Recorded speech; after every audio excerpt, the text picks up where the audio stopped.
Welcome participants.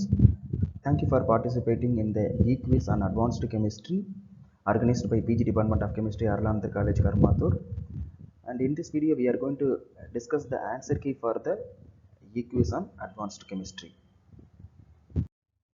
And the first question is the number of stereoisomers possible for D-glucoses. See, most of the participants has answered as 16. In fact, the correct answer is 8 only. Let's see how it is.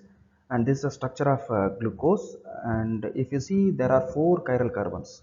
1, 2, 3, 4, which is marked as the star.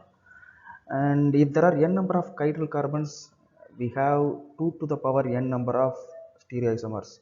Then if it is 4 chiral carbons, then the answer must be 16, right? But actually the question is D-glucose. It is not glucose, it is D-glucose. So that means we are arresting the configuration of one chiral center. So the number of stereoisomers will be 8 for only D-glucose, the another 8 for L-glucose. So the correct answer here is 8.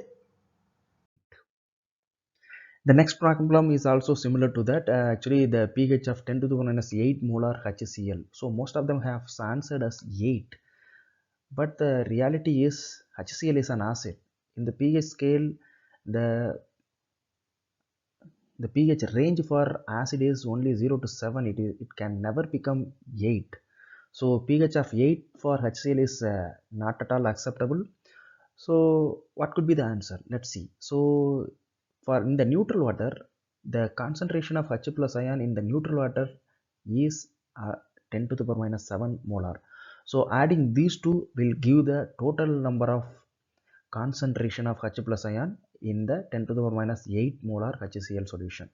So if you take the negative logarithm of this, and the answer will come as 6.96.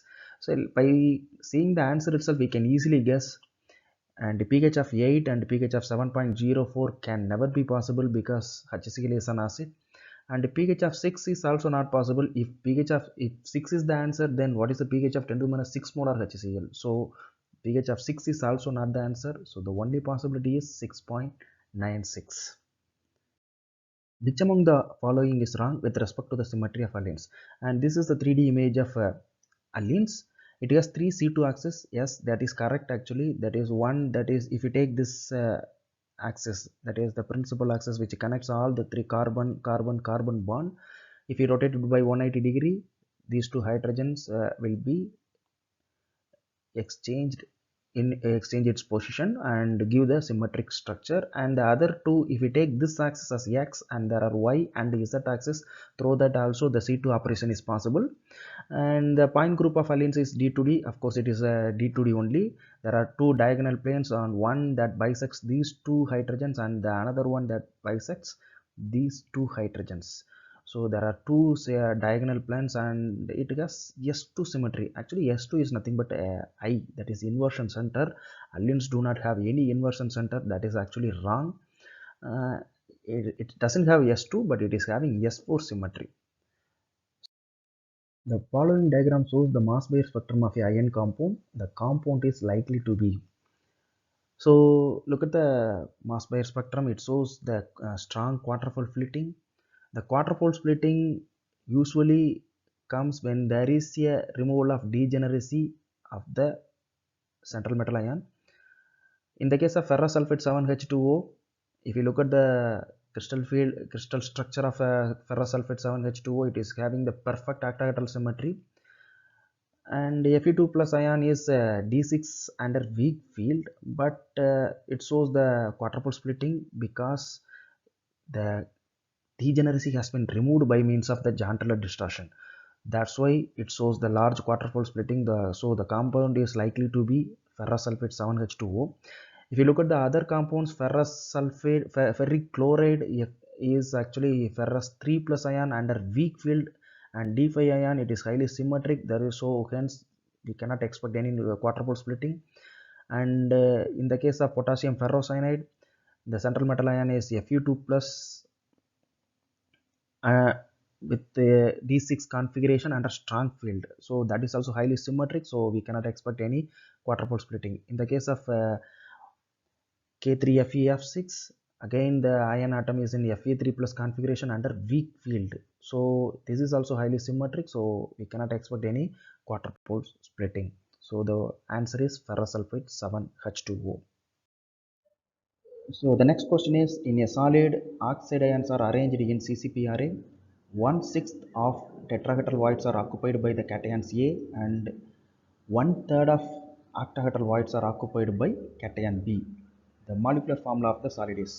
And if we know the contribution of A, B and oxide ions, we can come to know the molecular formula of the solid. And the first clue is given is oxide ion forms a CCP array, that means FCC lattice. So the contribution of oxide ion is 4, because in FCC lattice 8 corners and 6 face centers will be occupied by the oxide ion. So each corner will be shared by 8 other unit cells, so its contribution is 8 into 1 by 8, and each face center will be shared by 2 other unit cells, so its contribution is 1 by 2, so 6 into 1 by 2, so the total value will give us 4. And so we have taken the contribution of oxide as 4 here. And if there are n number of ions, there are n number of octahedral voids and 2n number of tetrahedral voids. And look at this, the cation A occupies 1/6 of tetrahedral voids, that means 1/6 of 2n. There are 2n number of tetrahedral voids, so n is here 4, so oxide ion contribution is 4, so n is taken as 4, so 8 by 6 is the contribution of cation A. In the similar way, if you see the contribution of cation B, it occupies 1/3 of octahedral voids. There are 4 octahedral voids, so 1/3 is 1 by 3 into 4. And if you solve this, 8 by 6 is to 4 by 3 is to 4, and we will end up with 1 is to 1 is to 3. So the molecular formula of the solid is AbO3.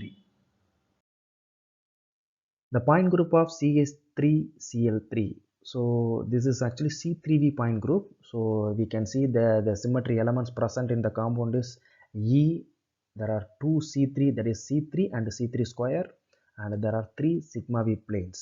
It's also similar to ammonia molecule.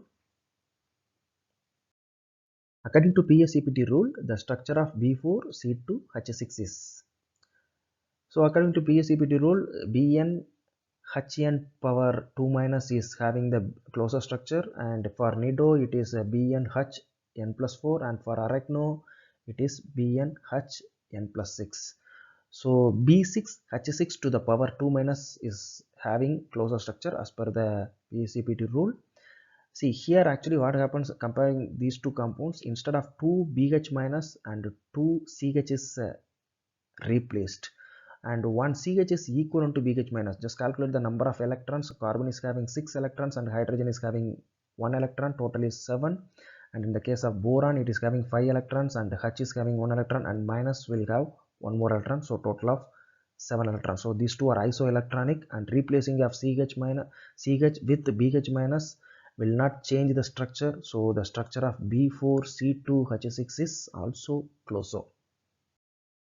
Mixture of phenol and benzoic acid dissolved in ether can be separated using sodium bicarbonate. The answer is, actually probably the students might have done this in the laboratory, particularly PG students. See, if we have the mixture of phenol and benzoic acid, and we cannot separate it using sodium hydroxide, because both the phenol as well as benzoic acid will react with the sodium hydroxide to form the respective salt. That is, phenol will form sodium phenoxide and benzoic acid will form sodium benzoate. But with sodium bicarbonate, benzoic acid alone will react to form sodium benzoate, but on the other hand, phenol will not react with sodium bicarbonate, because phenol is also weak acid and sodium bicarbonate is also weak base. These two will not react, but comparatively benzoic acid is slightly more acidic than phenol, will react with the sodium bicarbonate to form the respective sodium salt, which will comes in the aqueous layer, so the separation is possible with sodium bicarbonate. Which among the following statements are correct with respect to vitamin B12? In fact, all the statements are correct. Here, the tetrapyrrole macrocycle present in vitamin B12 is corin. Yes, it is corin ring. It is similar to porphyrin, but in porphyrin, this two pyrrole rings will be connected through a CH2 bond, but here it is directly connected. So it is not porphyrin ring, it is corrin ring. The second point is cyanocobalamin is an artifact of vitamin B12. Yes, actually the cyanide group is introduced only at the time of separation of vitamin B12 from the body. Inside the body, the instead of cyanide group, this 5' deoxyadenosyl nucleobase is present. And the third point is it is the only naturally occurring organometallic compound. That is also correct statement. And it is diamagnetic in nature because the oxidation state of cobalt in vitamin B12 is cobalt 3 plus, and cobalt 3 plus is D6 metal ion. Under strong field it does not have any unpaired electron, hence it is diamagnetic. So all the statements are correct. An electron of mass m is confined to a one-dimensional box of length b. If it makes a radiative transition from second excited state to the ground state, the frequency of photon excited is. See, pupils, many of them has confused the second excited state. Actually, second excited state is not from n equal to 2 to 1. N equal to 2 to 1 is the first excited state. And the second excitation state is n equal to 3 to 1. And the energy of particle in one-dimensional box is given by E is equal to n square h square by 8m. So the length is b, it is so b square. So n square h square by 8m b square. So if you substitute n value for the n is equal to 3 and n is equal to 1, and if you find out the difference delta E, will end up with h square by m b square. So most of them has confused with the first excitation and the second excitation. So second excitation is from n is equal to 3 to n is equal to 1.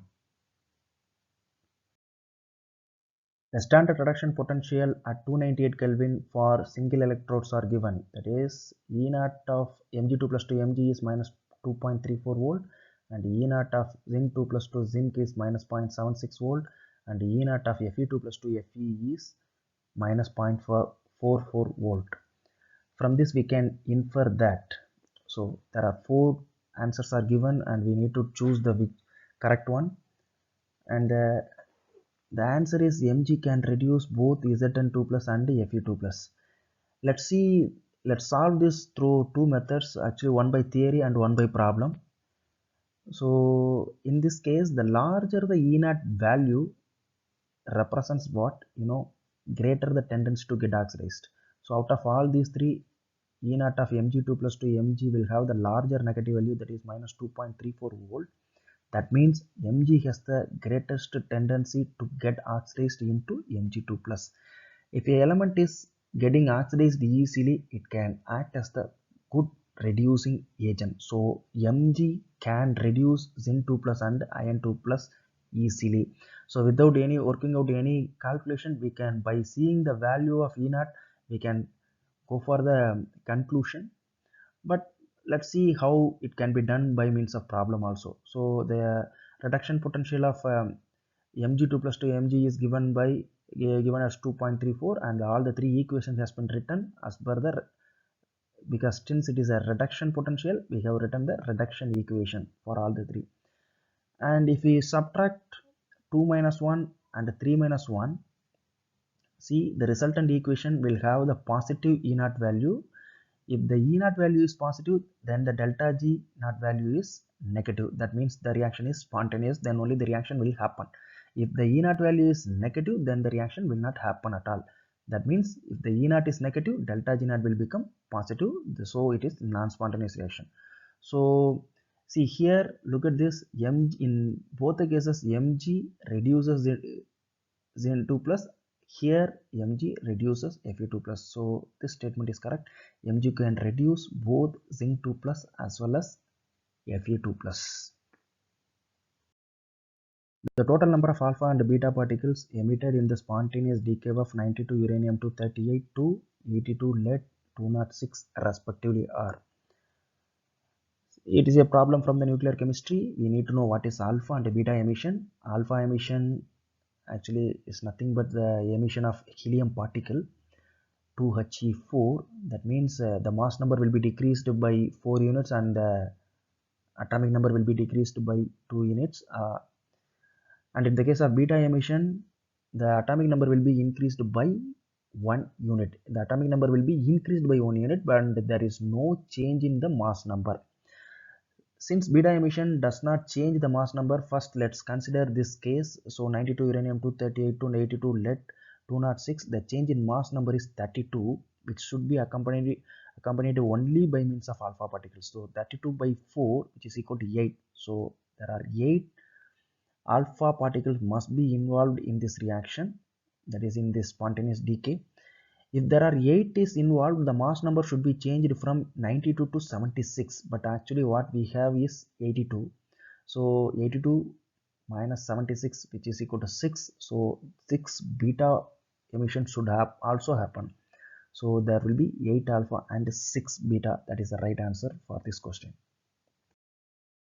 Among the following, the equilibrium which is not affected by an increase in pressure is.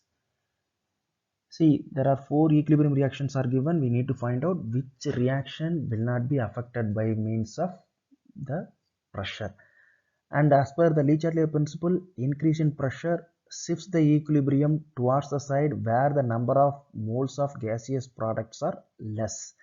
And if the delta Ng, that is the number of gaseous products in product minus the number of gaseous products in reactant, if it is equal to 0, then the reaction will not be affected by means of pressure. That is delta N, if delta Ng is equal to 0, the equilibrium will not be affected by means of the pressure effect. See, in the first option, there are 3 gaseous molecules in the product side and only 2 in the reactant side. So 3 minus 2 will give 1. So delta Ng is equal to 1, which is not equal to 0. So definitely this equilibrium will be affected by means of pressure. So in the second case, so delta Ng is equal to 2 minus 1, which is equal to 1.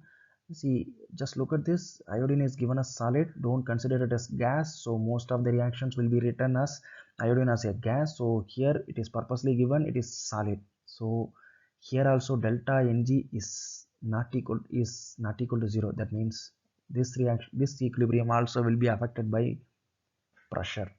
In the third case, there are 2 gaseous products and 1 gaseous reactant. So delta Mg in this case is also not equal to 0.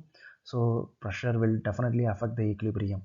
So in the last case, we can clearly see there are 4 gaseous product and 4 gaseous reactants. So the delta Mg is equal to 0. Hence the equilibrium will not be affected by means of pressure. So that is the answer. The absolute configuration of 2 chiral centers in d ribulose are, okay, fine. So absolute configuration, that is RS configuration. See, the numbering of d ribulose should be given from 1, 2, 3, 4 because carbonyl will get the highest priority. So we have to give the least numbering to the carbonyl group. So the numbering should not be start from this side. If we do that, we will get a wrong results even if you find out the configuration correct. See that it is 1, 2, 3, 4 and 3 and 4 are chiral carbons. Let's see the configuration of 3. So look at this OH which is attached to this chiral carbon will get the highest priority because the atomic number of oxygen is higher than carbon. So will get the highest priority as per CIP rules. The second priority will go to this functional group. That means here also it is attached with the carbon, here also it is attached with the carbon, but here it is attached with only OH, here it is attached with double bond O. That means it is considered as 2 oxygen as per CIP rules. So this will get the second highest priority and this will get the third highest priority, and this direction follows counterclockwise direction. And so the expected configuration is yes, but the lowest priority is in the wedge bond, so we need to reverse the configuration. So the original configuration is R. So in the case of 4, if you follow the same thing, this OH will get the highest priority and this functionality will get the second priority and this will get the third priority, and it follows the clockwise direction. So it is AND configuration and hydrogen is in the wedge bond because since the OH is in the wedge bond, hydrogen must be in the dash bond, so should not reverse the configuration. So both configurations are R. So 3R and 4R is the right answer for this. The following compound is, whether it is aromatic and has high dipole moment, aromatic and has no dipole moment, non-aromatic and has high dipole moment, anti-aromatic and has no dipole moment. See, actually the given compound is, the name of the compound is azulene, and it is having 4n plus 2 pi electrons, and there is a conjugation is also there, and the compound is planar also. So hence it is definitely aromatic in nature, and due to the resonatic structures, this ring will become positive charge and the cyclopentadienyl ring will become negative charge, makes the compound highly polar, that is it has high dipole moment due to the resonatic structures. So the answer for this is aromatic and has high dipole moment because it satisfies Huckel's rule, as well as there is a charge separation due to resonatic structures. The product formed in the following reaction is, see that this is nothing but a Beckmann rearrangement, that is the oxime rearranges in the presence of acids to form N substituted amides. But the question is, which group will migrate? Either this or this. So the migrating aptitude depends upon the OH group. The group which is opposite to OH will be migrated to the nitrogen. So if you look at the mechanism, we can clearly see that initially the proton will be abstracted by the oxygen, and then the group which is opposite to, that is R1 is opposite to OH, so that is migrated to the nitrogen, and you can see it forms N substituted amides. So the migrating group will be R1 in this case, that is a phenyl group, not this one.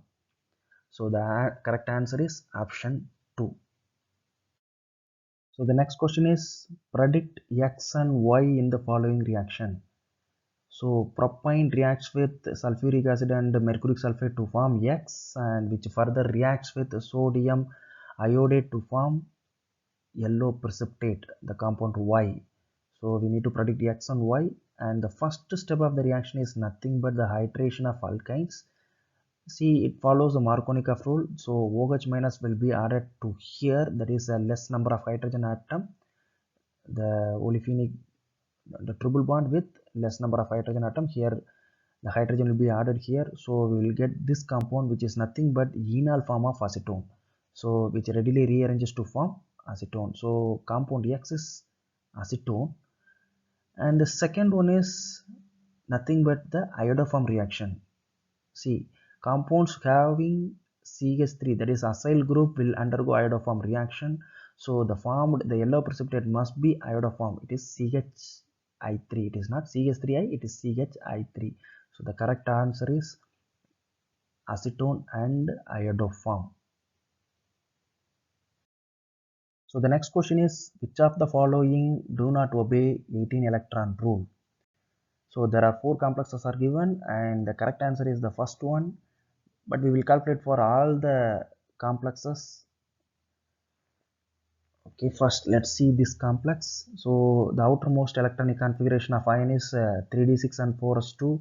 So ion, the oxidational state of ion in this complex is +2, because this is also minus charge and this is also Cp minus, so it is +2. So the number of valence electrons in Fe2 plus is 6. So 6 valence electron, after losing 2 electrons it will have only 6 electrons, and the electron donated by one carbonyl is 2, and this is Cp minus ring, that is ion is bonded through all the carbons, so only it is mentioned as eta 5 Cp, that is it is bonded through all the 5 carbons. So the electron donated by eta 5 Cp is 6, so 6 electrons will be shared by Cp minus, eta 5 Cp minus, but here it is eta 1 Cp, that means it is bonded to Cp ring through only one carbon, so the electron donated by eta 1 Cp is only 2. So if we add all these 6 plus 2 8, 14 plus 2 16, so the total number of electrons is 16, so it does not obey 18 electron rule. So the next complex is manganese complex. So electronic configuration of manganese is 3d5 4s2, and the oxidation state of manganese here is +1 because this is Cp minus, so it must be C +1, manganese must be +1 to keep the complex as neutral. The number of electrons donated in Mn plus will be 6. If it loses 1 electron, the number of electron in manganese is 6, and the electrons donated by 3 carbonyl is also 6. And since it is Cp minus and it is bonded through all the 5 carbons, so the electrons donated by eta of Cp is also 6. So the total will come as 18. So this obeys 18 electron rule. And this compound is known as your chromosine. Here the oxidation state of chromium is 0, and the electronic configuration of chromium is 3d5 4s1. So total number of electrons in chromium is 6, and the benzene, each benzene ring will give 6 electrons, so total of 12 electrons. There are 2 benzene rings, so 2 into 6, which is equal to 12, and when we add this we will get 18. So this complex also obeys 18 electron rule. The next complex is molybdenum complex. So the electronic configuration of molybdenum is 4d5s1. So here also the molybdenum oxidation state is 0, so it will have 6 electrons in its valence shell, and the electrons donated by 3 carbonyl is also 6 because there are 3 into 2, which is equal to 6, and this is actually eta 6 C7H8. So 6 electrons are donated by this one, so the summation is 18. So this also obeys 18 electron rule. The ground state term symbol of D2 and D8 metal ions are dash and dash respectively. The ground state electronic configuration of D2 and D8 metal ions are shown here. So for D2 metal ion, the sigma L value is 2 plus 1, which is equal to 3. In the case of D8 metal ion, it is also 3 only. See, just see this. It is this contribution is, there are 2 electrons here, so 4, 2 plus 2 is 4, and this is 1 plus 1, 2, so 4 plus 2 is 6, and this does not contribute because it is 0. So 6, and this is minus 1, 6 minus 1 is 5, and this is minus 2, 5 minus 2 is 3. So both the sigma L value is equal to 3. The respective term is F. So if it is 0, if sigma L is 0, then it is S. Sigma L is equal to 1, it is P. Sigma L is 2, it is D. Sigma L is 3, it is F. So the respective term is F for both D2 and D8 metal ion. And it is having 2 unpaired electron in both the cases, so the spin multiplicity is also should be same. See, the total spin is half plus half, half plus half, so it is equal to 1. So spin multiplicity is equal to S plus 1, which is also equal to 3. So the J values are L plus S to L minus S, and L is 3 and S is 1, so L plus S equal to 4, and L minus S is 2, so 4, 3, 2 are the values of J. So for both D2 and D8 metal ions, the term symbols are triplet F4, triplet F3, and triplet F2. And we know that for less than half filled electronic configuration, L minus S value will be the ground term. So triplet F2 is the ground state term symbol of D2 metal ion, and for more than half filled electronic configuration, term with L plus S value will be the ground term symbol. So triplet F4 is the ground state term symbol of D8 metal ion. Predict X and Y in the following reaction. So platinum tetrachloride reacts with 2 moles of ammonia to form X. So tetraamine platinum 2 reacts with 2 moles of chloride ion to form Y. So what are X and Y? That's the question. So actually this follows the trans effect. So trans effect is nothing but the labelization of ligands that are trans to certain other ligands, which can thus be regarded as trans-directing ligands. Simply to say, first this chloride ion will be replaced by ammonia ligand. So the second incoming ammonia ligand will replace which position? That's the question here. Whether if the directing property of this ammonia ligand is high, this incoming ammonia molecule will go to trans to that. Actually, the chloride ion will have the higher trans effect than ammonia, so chloride ion will direct the incoming ammonia molecule. So the incoming ammonia molecule either will enter here or here, whatever maybe, it forms a cisplatin. So in the case of tetraamine platinum 2 complex, the first step will be the replacement of one ammonia by the chloride ion, and since chloride ion will have the highest directing property than ammonia, then incoming nucleophile incoming ligand will go to the position trans to chloride ion, not to ammonia. So this forms transplatin, this form cisplatin. So X is cisplatin and Y is transplatin. The next question is the organic compound of molecular formula C8H6OCl2 shows 7.46 ppm, 7.34 ppm, 7.21 ppm and 2.55 ppm in proton NMR, and the C13 NMR values are given here. See, this might be the the chlorine substitution is different in all the cases.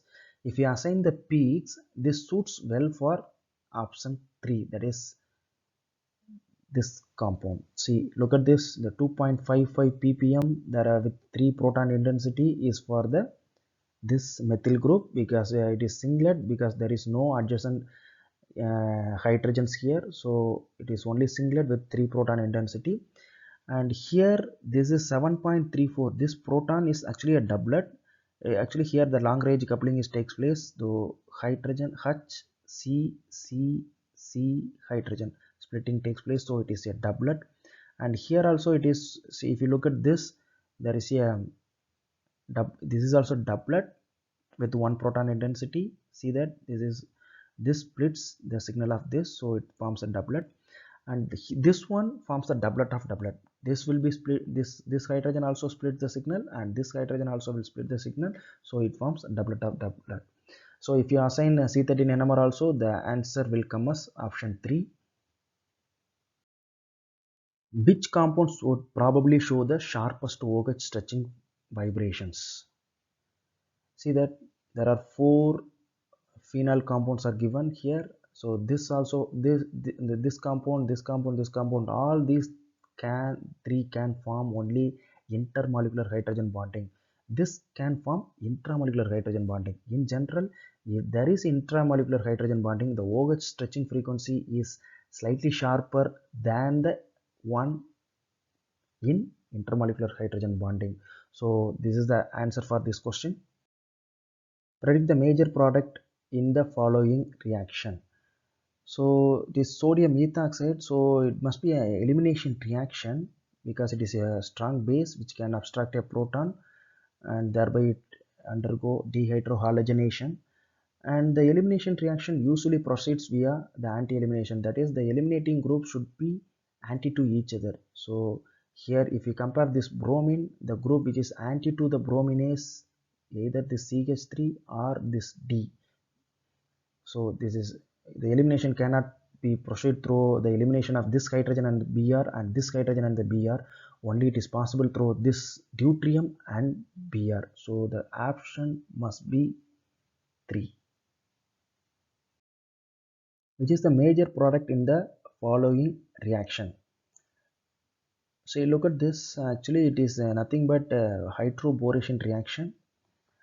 The reaction is hydroboration oxidation reaction, and the hydroboration reaction proceeds via the formation of cyclic 4-membered transition state, and the addition of borane to the double bond takes place through syn addition, that is, both hydrogen and BH2 will add on to the same direction, and during oxidation the stereochemistry is retained. So look at this, the hydrogen and the BH2 will add on to the same direction, and it follows Markovnikov rule. That means here hydrogen will not carry the positive charge, BH2 boron will carry the positive charge because it is electron deficient species. So BH2 will add on to the double bonded carbon atom having more number of hydrogen atom, and hydrogen is added to the double bonded carbon atom having less number of hydrogen atom. So it forms since it is syn addition, both added hydrogen and BH2 are in the same direction, and during oxidation the stereochemistry is retained, so the OH group will be in the dash bond. So it forms trans product. So the correct answer is option 2. And the last question is, which of the following statement is wrong? In Cannizzaro reaction, the hydrogen transfer is the rate determining step. That is absolutely correct answer. And SN1 reaction follows through the formation of stable intermediate. Yes, it forms during SN1 reaction, stable carbocation will be formed. Gabriel-Thallimide synthesis is used for the preparation of aniline. Actually, that is wrong. Actually, Gabriel-Thallimide synthesis is used for the preparation of primary alkyl amines. It is we cannot prepare aromatic amines and secondary amines using Gabriel-Thallimide synthesis. Carbonyl compounds having alpha hydrogen will undergo aldol condensation. That is also a right statement.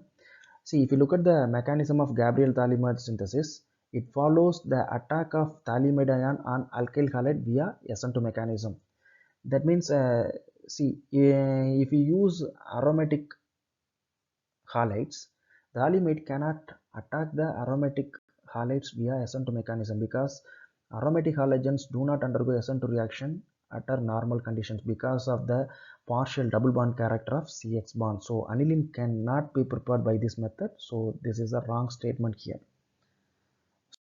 So thank you so much for listening this video. If you have any further doubts, you can contact me through this email, or you can reach me through my mobile. Thanks for listening. Thank you so much.